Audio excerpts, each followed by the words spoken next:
Affirm made 103 million in a single quarter. 1 year earlier, the same company made 2.8 million. That is a business that spent 14 years losing money, and they finally flipped. The stock is sitting around at $78.35. The whole company is worth 26.2 billion, and currently right now we're paying for 74 times the price to earning ratio. So the question today is whether a firm actually built something that lasts or whether it's just caught in a good year. Yeah. So let's get to it. All right, the latest news. So four things happened recently that really matter. Earnings will be landing soon, so August 27th. So it's quite soon. Currently today is the 15th. So that is the last quarter of a firm's fiscal 2026, and the first time we get to see a full profitable year. The stock jumped 6.7% on August 13 after the BMO raised its target to $86, and the filing showed that the Bank of America and RBC buying more shares. Back in May, Affirm went went live inside Google Search and Gemini's app through Google Play.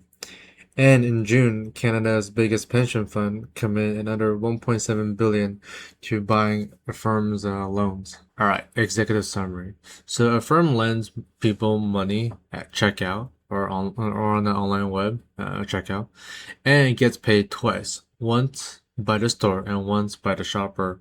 So unlike any other payment apps, it keeps the loan. So 18.4 billion of consumer debt sits the loan and on its book.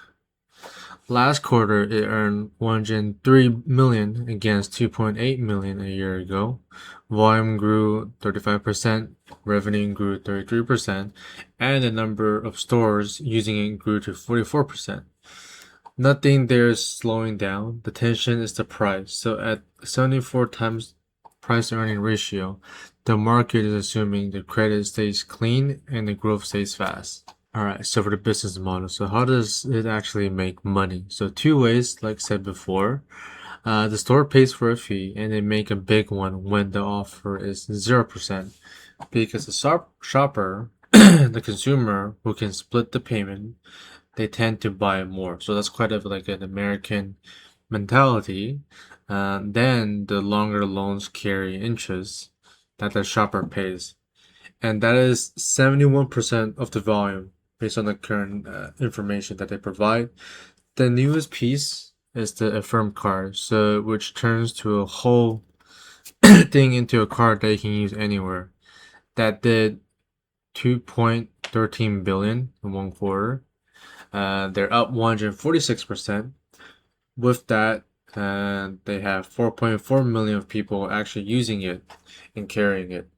So after funding costs, processing, and the loans that go bad, a firm keeps about 4.3 cents of every dollar. Alright, so for the numbers. So this is a slide that is worth pausing on. So in fiscal 2024, the revenue was 2.3 billion, and the company lost 518 million.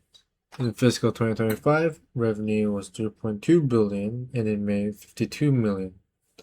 Over the last 12 months, revenue is almost 4 billion and the profit is 382 million.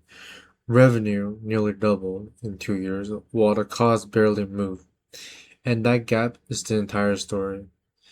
Management is guiding the full fiscal year to roughly 4.2 billion revenue on about 49 billion of volume. All right, so cash flow. So cash is looking even better, and there's a catch to it. Last quarter, operating cash was 386 million and spending was about 61 million. So 325 million stays in the business. That business is a small because this is a software, it's not really physical goods, so it's not a factory at all. But the firm is a lender, and the money it hands out in new loans does not show up in that operating number. It sits in a different section of the statement. So the cash figure looks better than the business really is. The money that funds the lending comes from outside. So roughly around 28.2 billion of the capacity from banks, slash funds, and also bond buyers. All right, so for capital allocation, so there's no dividend here and there's no buybacks, at least right now. Spending on software went from 159 million in fiscal 2024 to 192 million in 2025, and it is now running near 223 million in a year. The real money goes into the loan book, which which grew from 13.7 billion to 18.4 billion in a single year. Shareholders pay for that growth in a different way through dilution. Stock-based pay was 74 million in one quarter. Every dollar is going back into the business, which makes sense at 35% growth, as long that growth still holds. All right, so for the macro side of it, any regulations, so two things are helping. So the Fed upper the limit and is down to 3.75%, the interest rate. And because Affirm is a borrower, uh, the money that they lend out to, which they'll lend to it to the end users, cheaper borrowing, which really means widen the spread, it really keeps. And Washington stepped back to it. The Consumer Bureau pulled its buy now pay later rule back in 2025 and never wrote a replacement, so there's no federal rule book as of right now. What's really hurting is the harder point at all. All of this depends on the shopper staying employed and paying on time, quote unquote, paying on time. The firm also reports that its loans to Experian, Experian and TransUnion, and the most rivals still do not. So its borrow now built a record that everyone can see. All right, so for competitive position, so the field, this market is quite competitive, but not too evenly. So Klarna is a bigger, much bigger worldwide. They have 33.7 billion of volume in one quarter across 26 countries, and it went public last year. PayPal moved roughly 40 billion a year, but treats it as a checkout feature rather than like an actual business. Blocks, folds Afterpay into Cash App. What a firm owns is the large loans, the $2,000, laptop or something, or like spending on like a vacation or something. It's where the underwriting actually matters. Its biggest competitor is the credit card in your pocket, because every dollar is financed here is a dollar that didn't go into the card. The US market is expected to go from about 107 billion in 2025 to 258 billion by 2031. All right, as for the risk side, so obviously there's a lot of risk to it. First, the highest, which is create a late payment, moved from 2.5% to 2.8% over the past year. That is a small move, which is kind of surprising, quite a small move. But a firm holds these loans, so these losses lands on the firm. Second is also very high is funding. So this business runs on 28.2 billion of borrow of borrow capacity, and if those partners pull back or charges more, growth will stop immediately. Third, the price again is 74 times trading price to earning ratio. One really soft quarter would take a huge hit to the stock. And the thing is, this thing has already moved more than 5% on 44 separate days in the last past year or so. And lastly, the concentration, a handful of giant merchants drive a large share of the volume. So losing one will show up right away. So what has to be true? So for the bull case, the volume keeps growing and it's above 30%. The card reaches a third of the user. Late payment holds roughly around 2.8%. Hopefully it doesn't grow. And the profit lands where management is guided.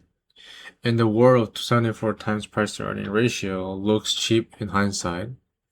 In the neutral case, growth cools to the higher teens, and as the basis gets bigger, credit holds up, earnings get slowly, grow into price over the 2 or 3 years.